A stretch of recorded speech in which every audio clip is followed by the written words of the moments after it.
mom, a government official, and an author, Gugu Ndima is a sister on the move, a woman who exudes strength when necessary, with a touch of motherly nature and the struggle of a young black woman in government.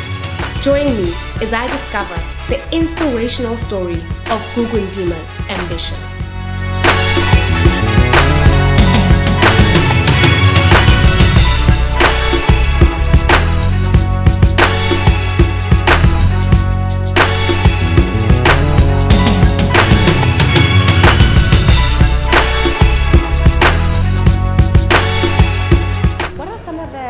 Frustrations. Now let's be real. Yes. You're in it now.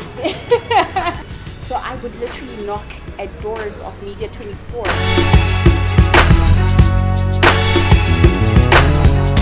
Gugu Ndima, welcome to the show. How are you feeling? I'm feeling absolutely good. Thank you for having me today. Thank you for coming. I know we were supposed to do this the last time and your son wasn't well. How is he doing?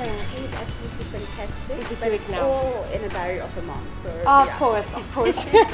Gugu, you are so busy. My gosh, you're a busy woman. Like life And just doesn't stop. It doesn't for Yeah. you. You know, I actually wanted to ask, are you a mom first and foremost? And if so, how are you battling and how are you making sure that nothing else in your busy life interferes with that? Well, you know what? Once you become a mom, you are responsible for someone else's life. So it has to take precedence. I mean, the last time I had to cancel an interview because something was wrong at school.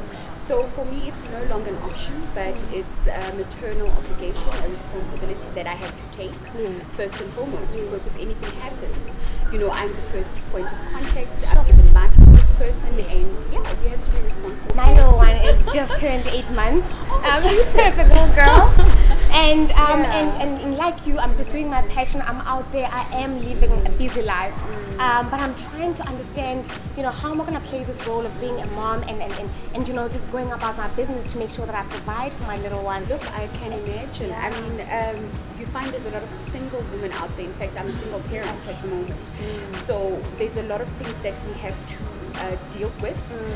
You know, ideally you'd want also the father to be there, but the fact of the matter is that a lot of young women are confronted with that issue in the present moment. I love that you say that, and I want to just expand on it a little bit. You know, as I said, new mom for me, but you know, I'm struggling with, so I'm tapping into the world of business now. Okay. And I've been on this maternity leave for a little while, and now I must get back into the swing of things and just get back into being busy. But I find that sometimes I'm still caught in that maternity leave mentality. How did you get yourself and rid yourself from that to absolutely become that go-getter, the person who you are today? And as you say, you know, you are a better person because of this. How did you make that transition overnight? Like, I initially, when I gave birth to my kid, I remember the first day in this hospital, and was looking at me. I was looking at him, and in my mind it was, what am I going to do with you? You know? And I think the poor child is saying, oh God, what did you give me? He looked so frightened. what did you do? But one thing that got me going was that I had made a fair share of my mistakes. I had gotten out of a very bad relationship with his father, and I took a conscious decision when I was 7 months pregnant that I'm leaving this man. And I remember when he was 3 months old, that's when I was appointed national spokesperson of the Young Communist League. You can imagine it's a political organization. You have to travel. And you know, I can't thank my grandmother and my mother enough at that point in time. And I said, look, I need to start this job. And we'd have to go from provinces to provinces with the National Secretary of the Dumanamir. And he was, and your son was 3 months at you the know, time. 3 months. And you were and he had both to go to showing. creche. He was there in a month. He was at creche. 3 months he was already eating food substance because I couldn't even breast. I know, because I couldn't even breastfeed him long enough. Now, Gugu, you spoke about being the spokesperson of the Youth Communist League. That was initially I started. I want to talk about that because, allow me, media and communication officer once, and then turned into a spokesperson for the Gauteng legislature. Now spokesperson for the Youth Communist League. No, the MEC's office now. Oh, the MEC's office now. Okay. Yeah. But what kind of personality do you think one has to be to resume or assume roles of that nature? The challenge also is that it's a political environment where you have to be politically correct. You have to know what you say. understand the dynamics of the environment and be able to adjust to that at that point in time. So things could be really bad at the office, but you have to spin them in such a way that it looks absolutely good. So the Young Communist League, in fact, was the first job as a spokesperson. And then I moved to ANC Gauteng Communications. It was during the local government elections. I worked there in the office, and then I was deployed to the office of the chief with Brian Krongwa as a communications officer, and then I moved to the Speaker's office for the Gauteng Provincial Legislature, and now I'm in the office of the MEC. So I have been spin doctoring for quite a long time. I actually want to ask about that because I'm seeing the trend of public office. I want to ask you then on that note. Aren't you finding that more and more learned young individuals are moving more, or flocking more into the private sector? Okay, that's true. And are loath to entertaining the public sector. Why do you think that is so? Perceptions around government. I think What are largely those perceptions? you'd find that people still perceive government as a very old age type of job or career, but I don't think government is doing enough to actually showcase themselves out there to young people that we also have careers which would entice young people to come and work there. So you'd find that that's one of the predicaments we've got at the moment, but also the private sector with regards to their financial learning of young people, it's quite strong. Their PR, the way in which they communicate to society, it's catchy. It's actually for the young generation. I mean, at some point I was obsessed with working with the private sector. But look, public office has taught me a lot of things as well working for government, because you're working directly with the community, all class, all races. But it also gives you a sense of responsibility and patriotic duty that you are serving your country one way or another. But politics for me is not my life. It's an integral part of my life. There are things I'd like to pursue beyond this. And obviously writing being one of them. So yes, it's a great place for me to have started. There's certain values and principles that you learn along the way, which would assist you a great deal as you move forward. Then I have to ask, I read somewhere that politics for you was actually a calling and not as much a career.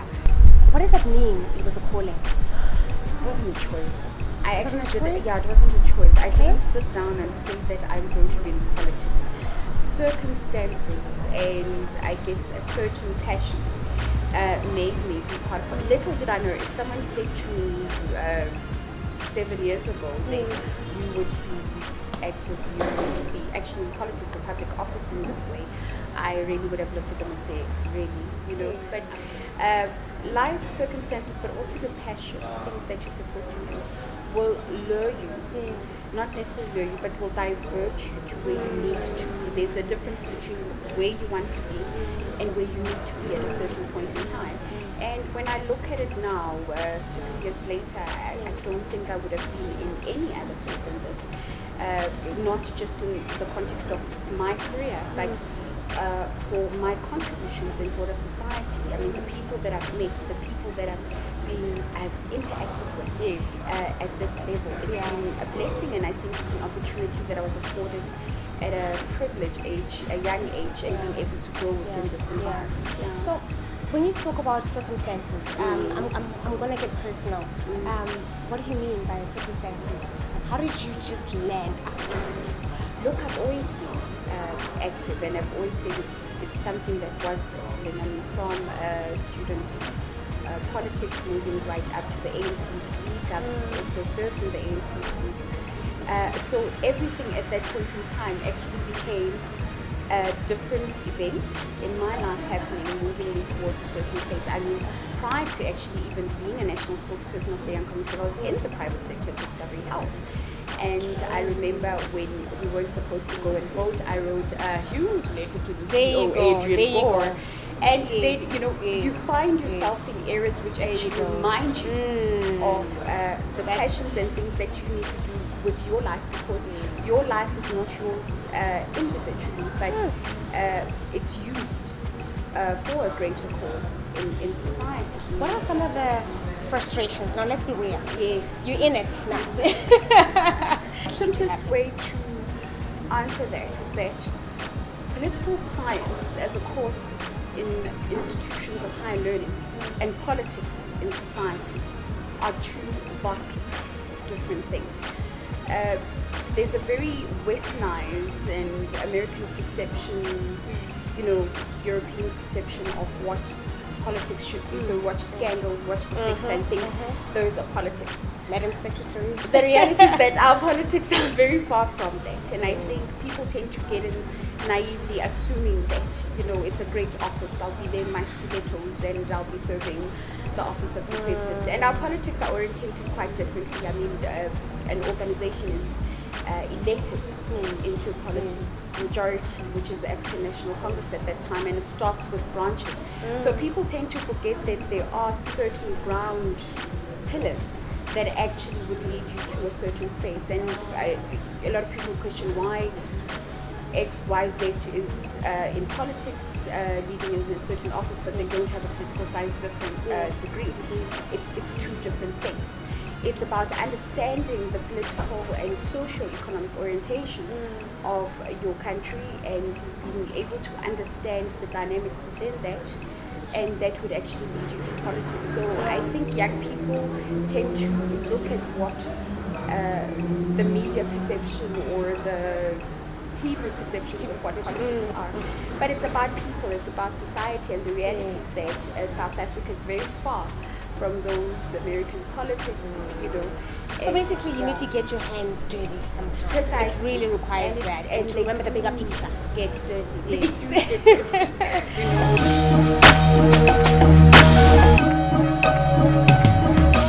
Hi, my name is Author Gugu Ndima.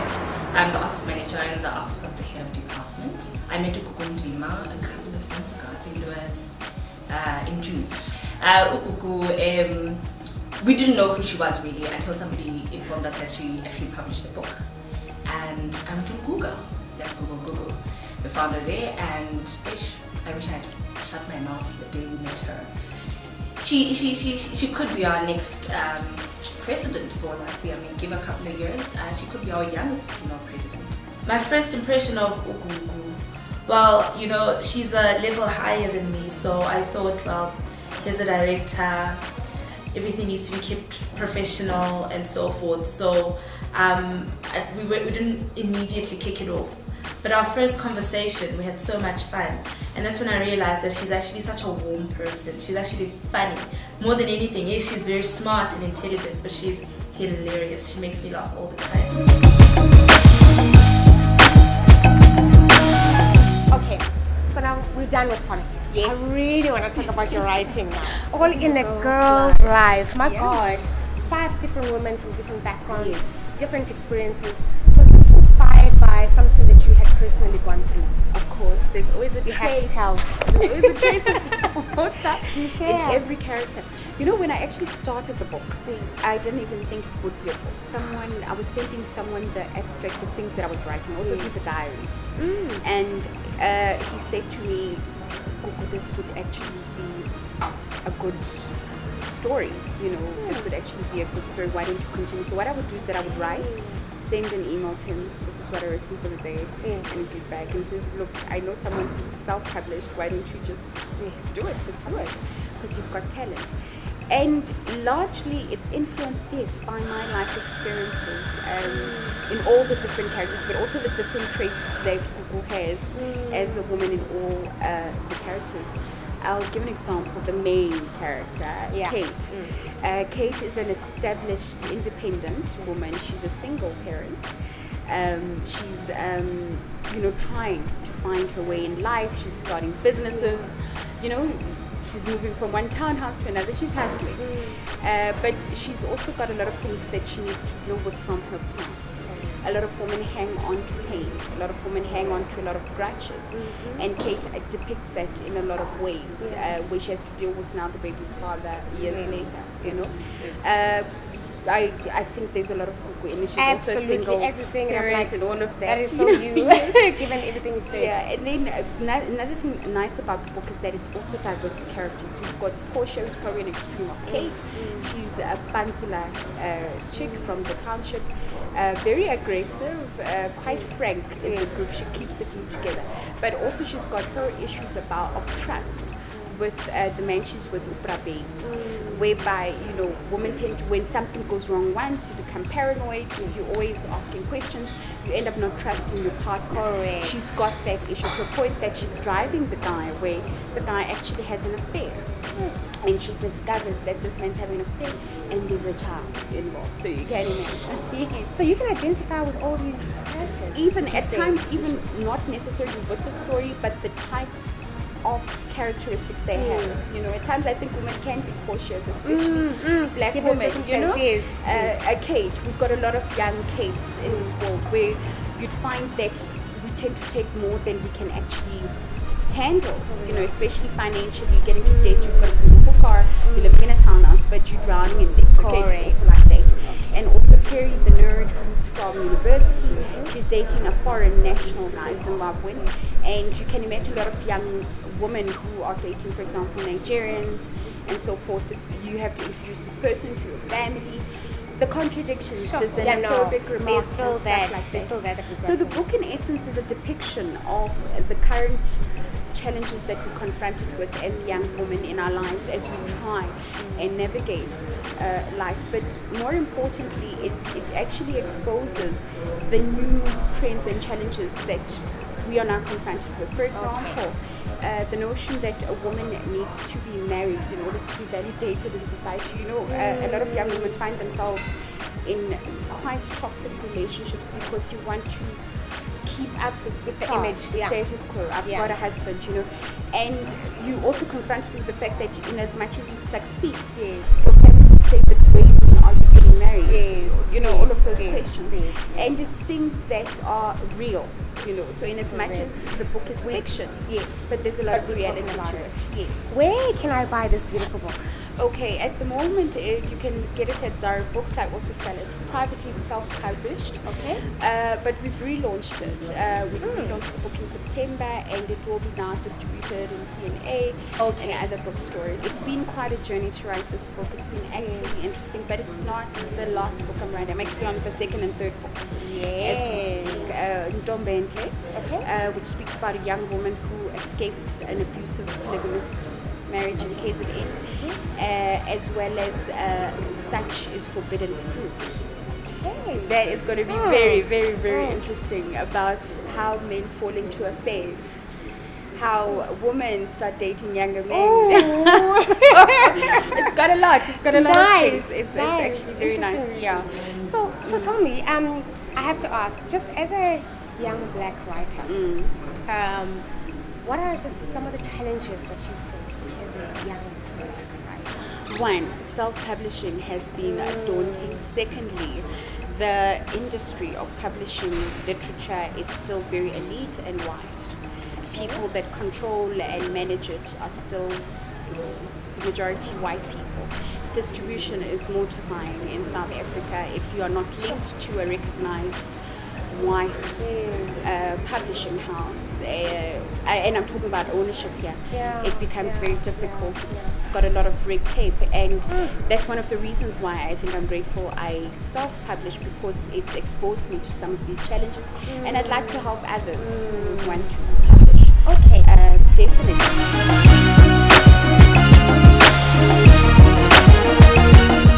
Which lecture speaks about Bantu Steve Biko at the University of Johannesburg?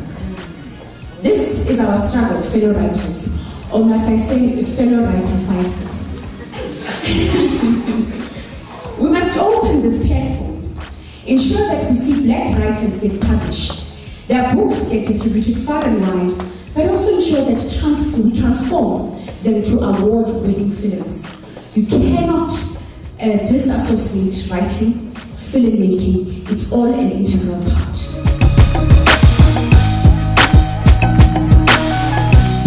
Okay, so Gugu, over and above writing, you're also publishing, self-publishing. Self-publish, For those other young black enthusiasts, you know, who love writing. How can they get into the whole self-publishing situation? You know, it's actually quite difficult to answer that one, and I'll tell you why. Because being real, right? Look, writing is a passion. It's like people who go and act. And there are people who would exploit that, and hence you find that you would find writers who've written great stories, but they're not making any money, and we are not encouraging it even to be a career path, to say that you'd wake up in the morning, you'd write, you would edit and so forth. It's still quite a very niche market, if I may put it that way. There are people that are writing, but you find still we all go to these so-called known publishing houses. And that, so for me, I believe that we need to find innovative ways to actually get into this particular space, be able to distribute in a different way, and not just in the confines of what has been the way to do it. I was fortunate enough to be in a communications and media space when I actually started doing this. So I would literally knock at doors of Media 24. I mean, it's been reviewed by the relaunched one. It's been reviewed by your True Love Real magazine. Wow. You know, went and that's all that's your own effort. And it's literally knocking at the door. And I've started a foundation, Fundanomics. Fundanomics, like economics. Oh. So it's Fundanomics. Yes. I love it. And ideally, it's to get a lot of young people writing, and also be able to write in their language, but also published. Basically, if I'm a young person at home watching this, how can I get into discussions with you about, writing my own work? Contact me. How can Gugu Ndima at gmail.com. Gundima@gmail.com. Yes, and at Miss Ndima on Twitter. I'm Gugu Ndima on Facebook as well. It's a movement that I definitely would like to start. A movement of black visual and literature authors, be able to find a space where you can actually express yourself without the prejudice that we see in society, where you should have a certain accent, you should be afraid of writing in your language. Undombentle is going to be written in Zulu and English. That's what I'd like to ideally do, translate All in a Girl's Life as well in a different language, so that we're able to preserve heritage, our languages, and this is the best form, I mean, even if you look at colonization, education, the best way in which it was actually entrenched, it was through education, literature, and all of those things. I was actually about to ask you how you are contributing towards dispelling the notion that black people don't read. So I love that, you've now founded this newfound legacy, if I can call it that. Because then you are saying this is the other channel that one can entertain. Gugu, it's been wonderful having you on the show. I'm so enlightened, I'm so inspired. I can't wait to see what you're going to do out there. I can't wait to read about you, I can't wait to listen to you. I actually can't wait for Gugu Ndima in the next 5 years. Oh, who is that going to be in the next 5 years? I'm loving her already, and I wish I could get there soon, but I can't wait for that woman, and I think she would have grown immensely. She'll definitely be out of public office at that time. She has to. If she wants to pursue the greatness that she believes she's destined for, she'll have to leave public office at some point. And you have this articulated, like you've articulated it in there, writing. it's on my wish list. You have a plan. You have a plan for yourself. Definitely, but I'm giving myself 5 years to expand things that I'd love to do. Definitely.